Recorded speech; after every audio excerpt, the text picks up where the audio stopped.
Terus sekarang RRQ Hoshi. Akankah untuk Esmeralda?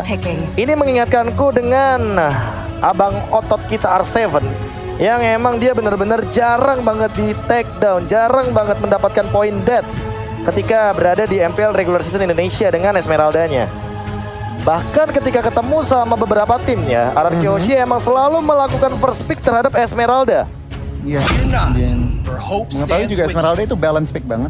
Sangat-sangat safe, sangat-sangat kuat, dan Onyx PH masih dengan Chow dan juga Selena. Baru dibahas soal Selena yang ini bisa jadi akan diamankan untuk roamer dan akan melakukan invade dengan early aggression yang dimiliki oleh Onyx PH. Apalagi ditambah dengan hero flexnya mereka Chow. Ini yang aku pertanyakan, apakah Chow-nya akan di tangan seorang Glarski? Karena sekarang Chow rata-rata ditaruh di EXP lane. Dia akan lebih ke arah dari emblem dan build-nya, itemization-nya ke arah tank. Tank ya? Yes. Kasih blast. Misalnya Aldous dan Farsa. Matilda tembus nih. Aldous Bangsin langsung dimunculkan untuk di game yang pertama ini, seolah memberikan efek kejut net.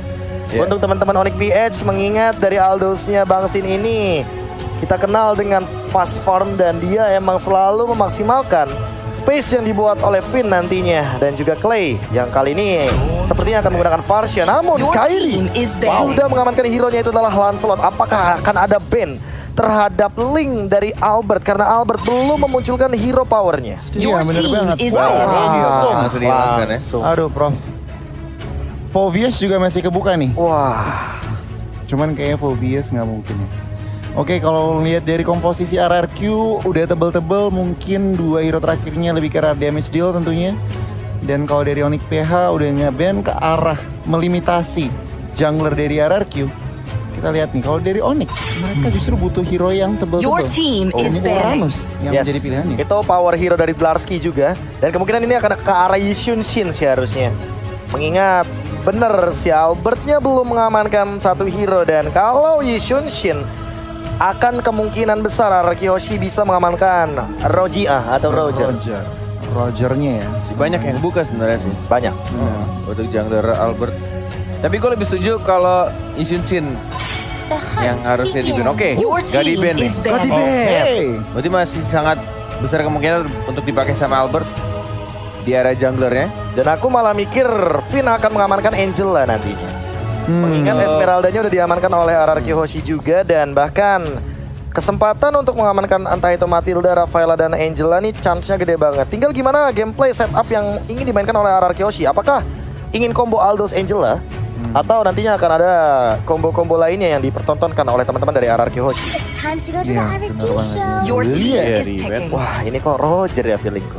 Lilia ya yang di-ban ya. Oke, salah satu damage dealer juga, independen juga, mid lanernya sudah dihilangkan, dan Onyx PH juga beberapa kali udah memakai Lilia. Hero apa yang akan mereka pick? Song ngarah ke belakang, nargetin Farsanya. Dan Roger kan? Bagus sih. Kayaknya Roger sih, nggak tahu kenapa ya, Net.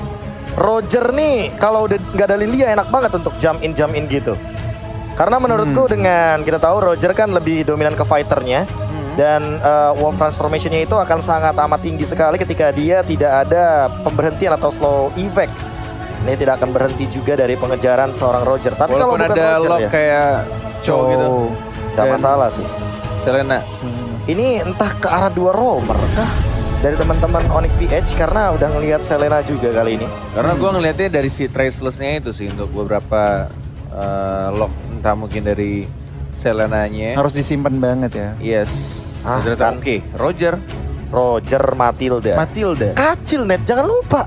Kacil. KB Acil. Roger. Dan wih, Harit dong. Wow, oke. Ini menarik banget. Apakah Marky? Ya, kayaknya dia emang benar-benar pengen ngamanin untuk dari segi gold lane-nya. Tapi apakah itu tetap akan menjadi jawaban yang baik? Karena ingat, Harit absorb damage-nya akan termakan oleh Esmeralda. Benar banget. Ini salah satu approach yang menarik. Tapi kalau ngeliat dari komposisi Onyx PH, mereka harus main early. Kalau enggak, RRQ dengan komposisinya ini mid ke late, ini power spike-nya jalan semua. Lihat, Acil sampai time out loh. Sampai dia di ini ya, di tegur lebih tepatnya. Bang, udah bang, mau masukin game ini bang bentar lagi. Ya kan, sampai dia masih sempat-sempatnya untuk memberikan informasi. Balik lagi, inilah dia game pertama kita tentunya untuk perwakilan dari Indonesia. RRQ Hoshi langsung spam sekarang juga di kolom komentar hashtag Indo Pride-nya juga sekarang karena tim Indonesia hanya tersisa 1 dan akan berhadapan dengan tim Onyx Philippines. Yes, inilah dia match upper bracket antara RRQ melawan Onyx PH. Yang sudah terlihat di sana tampaknya dari Clay dan Finn ya, ini bakal bermain dan bahkan di bawah bertemu dengan Sin dan juga Marky yang cukup berani juga untuk mengambil last picknya itu ke arah Harith. Yang kita tahu ada natural counternya Esmeralda nantinya dan bahkan itu kecil banget Baloyski itu KB. Yes, tiba-tiba kayaknya terlebih dahulu. Dia harus recall terlebih dahulu. Tapi balik lagi dia adalah seorang roamer. It's okay kalau misalkan dia harus pulang. Namun yang unik adalah Hatred. Dia menggunakan Chow dan emblemnya adalah Assassin untuk High and Dry. Wow. Yes. Dan ini dia fun fact dari Snake Video. Onyx PH adalah tim yang berpartisipasi di M3 dengan pool hero tim tersempit. Hanya 13 hero uniknya, sementara RRQ Hoshi memiliki 25.000 hero unik. 25? 25.000. Luas, tenang. Luas banget itu 25.000 banget ya. ini gue bias banget gue. Yes, nggak masalah ya. 25.000 hektar lumayan jauh ya. Tapi kali ini kita akan melihat bagaimana Bang Sin. Masihkah dia bisa survive? Oh my god, Bang Sin terpick off dikarenakan Baloyski membawa kawannya kali ini ke arah bottom lane. Marky langsung di babysit begitu saja. Tapi kali ini lihat rotasinya, Albert udah level 4. Apakah bakal kontes ke arah Turtle? Karena Kairi, dia kayaknya lebih punya advantage untuk early stage seperti ini dikarenakan adanya Tonros dan hati-hati Baloyski. Ini dia dimakan-makanin sama Finn nih kayaknya. Yes, dari early semua aggression. Abyssal trapnya. Dan bahkan Turtle udah mulai ditarik sama Lancelotnya, terkena arrow, dikasih trap kembali. Albert yang harus berhati-hati karena tinggal 1/4 lagi darahnya, mau dipaksa kontes atau tidak. Ada guiding win, tidak dipencet dan bahkan retribution tidak berhasil didapatkan dan wave dragonnya. Oh my god, terculik di sana dari seorang Albert. R7 menjadi lini paling depan mencoba untuk nge-trade kill dia tapi terlalu tebal. Dari Darksky-nya mencoba untuk dihajar 3 orang dan bahkan langsung diamankan oleh seorang Clay. Yes, kali ini trade kill-nya berhasil 2 untuk 2 dan bahkan kerugian awal Albert harus terpick off. Tuan muda Albert kali ini harus farming lebih sabar lagi dan bahkan Kairi yang mengamankan dari Turtle buff-nya Goni. Wow, ini kalau lihat dari menit-menit emang Onyx PH kuat di early di mana Selena, Chow, Lancelotnya ini udah main perkara arrow doang tadi. Perkara arrow, lihat memaksakan 3 member dari RRQ juga memakai Purify. Ya, dan kali ini mau gak mau ya harus lebih sabar terlebih dahulu dan ingat ada 3 Purify kali ini yang akan digunakan oleh teman-teman dari RRQ Hoshi. Jadi Hatred benar-benar harus dipantau apakah nantinya flickernya akan digunakan lagi untuk 2 menit ke depan. Tapi kali ini R7 sudah melihat keadaannya di mana dia bakal terkena trap dari Baloyski dan masih bisa survive. Ini dia Bang Otot. Gak perlu gunain satu Purify-nya dari R7 ketika sudah di game tadi. Streaking Eagle-nya dari seorang Finn dan bahkan Flash Strike-nya tidak berhasil untuk dapetin 1 hit pun terhadap seorang Lancelot. Masih bisa dihindari dan bahkan ini early game-nya cukup rusuh dari Baloyski dengan menggunakan Selenanya menuju ke arah top lane. 2 melawan 1, mau dihajar atau tidak karena Kairi-nya juga sudah mulai muncul di retribution oleh seorang Kairi dan langsung diamankan begitu saja. Tonrosnya masih bisa dihindari. 24 detik lagi untuk Turtle yang berikutnya. Chase Fate di cancel dan tidak mau dipaksa untuk di arah atasnya. Oke, kali ini bisa dibilang Marky juga mengamankan gold shield turret yang cukup banyak dan ada pertukaran landing phase. Yes, dan kali ini ada pergerakan lagi Hatred langsung memaksa Purify daripada seorang Clay. Lihat bagaimana High and Dry-nya bekerja. Dia benar-benar bahkan tidak ke-trigger untuk The Way of Dragon-nya dan flickernya udah ready. Albert harus dipantau sepertinya Bung Cornet. Gila sih itu perkara lewat jalur tengah yang emang agak sedikit berbahaya. Walaupun harus berputar lebih jauh tapi harusnya itu lebih aman dari perputaran rotasi play ya. Dan bahkan di sini Turtle masih bisa reset kembali. Roger dari Albert masih cukup jauh jaraknya mencoba untuk mengulang kembali Kairi.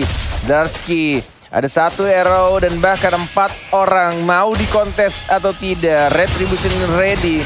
1 badan diamankan lagi oleh tim Onyx PH. Masih ada 1 Seeking Eagle. Ditabrak begitu saja 2 Dragon. Oh my god, langsung didapatkan mencoba untuk men-trade kill. R7 tidak berhasil nge-trade killnya.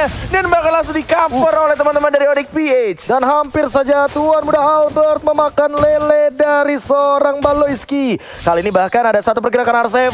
Dia mencoba untuk bertahan, masih ada Purify dan dikejar, trapnya masih connect. Tapi R7 masih punya Frostmourne Shield, nggak bakal bisa ditumbangkan. Namun kali ini bottom lane sepertinya harus hilang. Goni, what happened?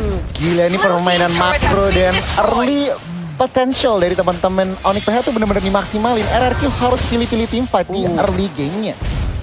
Erunya sih. Iya sih. Ayo, perlahan-lahan tapi pasti. Namun ingat Bung Kornet, tenang.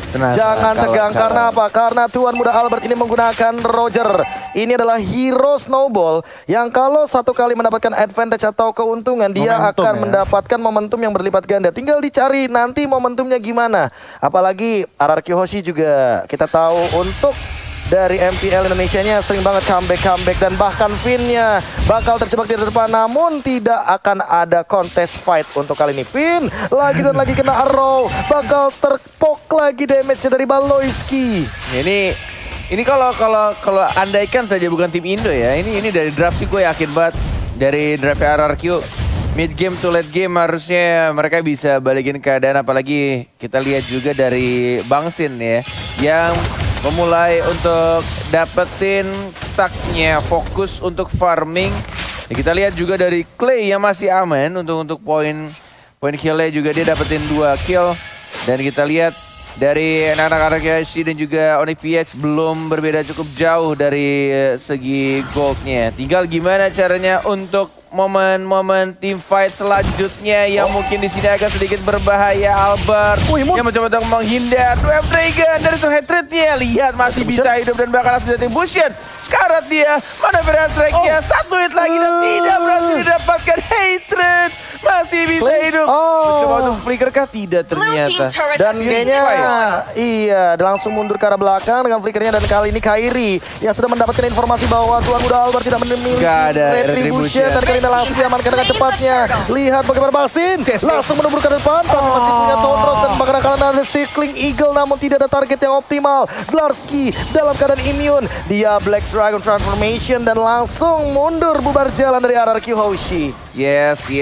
Masih mencoba untuk mereset kembali. Terkena arrow lagi, Finn. Tidak ada Gedi win. Tapi lihat, langsung dibalikin kembali. 1 trade akhirnya didapatkan oleh vaksinnya. R7 tidak boleh terlalu memaksakan. Mencoba untuk kembali menarik untuk team fight selanjutnya. Ini yang harus dilakukan sama anak-anak RRQ Hoshi. Tetap sabar, tetap farming dulu. Dapetin banyak stacknya dan dapetin momentum untuk team fight agar lebih rapi lagi untuk bisa nge-trade lebih banyak lagi. Wah, ini bahaya banget sih, apalagi mengingat Marky langsung menuju ke arah Holy Crystal. Dan lihat perbedaan levelnya, dia level 10 loh sebagai gold laner Goni. Nah itu dia, dan tentunya Kairi lihat melevik roar setelah war. Wah, ini Holy Crystal amanin Marky, ini benar-benar RRQ Hoshi. Mereka bisa sebenarnya membalikin pertandingan, tetapi harus benar-benar pilih pas momennya, pas baru bisa membuka fight. Oh, tapi kali ini Finn langsung Seeking Eagle ke arah belakang Baloyski. Ternyata langsung ada pergerakan Jutkunedu. Dan lihat kali ini Clay-nya bakal dikejar. Albert bakal tertangkap di arah depan. Bakal ada Phantom Execution and that's another point kill.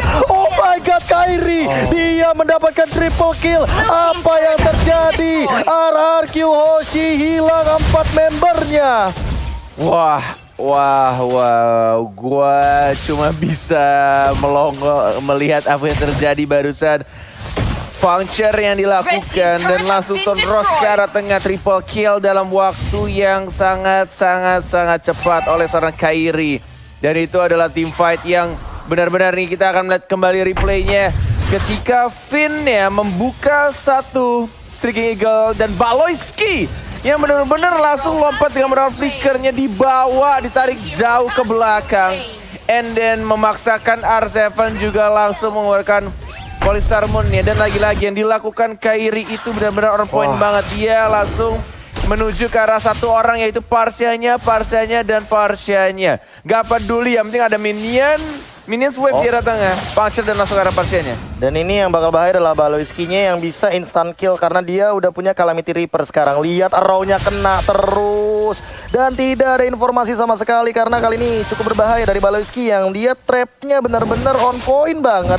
Arrow-nya benar-benar memporak-porandakan banget formasi dari RRQ Hoshi. Lihat kena lagi Vin-nya dan kali ini langsung ada pergerakan Saman Force ke arah belakang. Shoot Kunedo dan Albert dalam ancaman. Albert ditumbangkan. Tuan muda Albert kali ini harus hilang. Babang Pipin juga yang menyusul dan bahkan kali ini headset di trap kill. Bangsin dia datang mendapatkan double kill juga daripada seorang Clay from Bogor. Kali ini tapi ternyata lihat Bangsin mendapatkan kali ini seorang Baloiski. 3 untuk 3. Bangsin kali ini 1v1 situation melawan Kairi tapi masih ada Phantom Execution. Lihat oh my god, the timing wipe out dan Onyx PH itu kritis banget padahal Bung Kornet. Oh, itu benar-benar timing yang sebenarnya dari kedua core, benar-benar.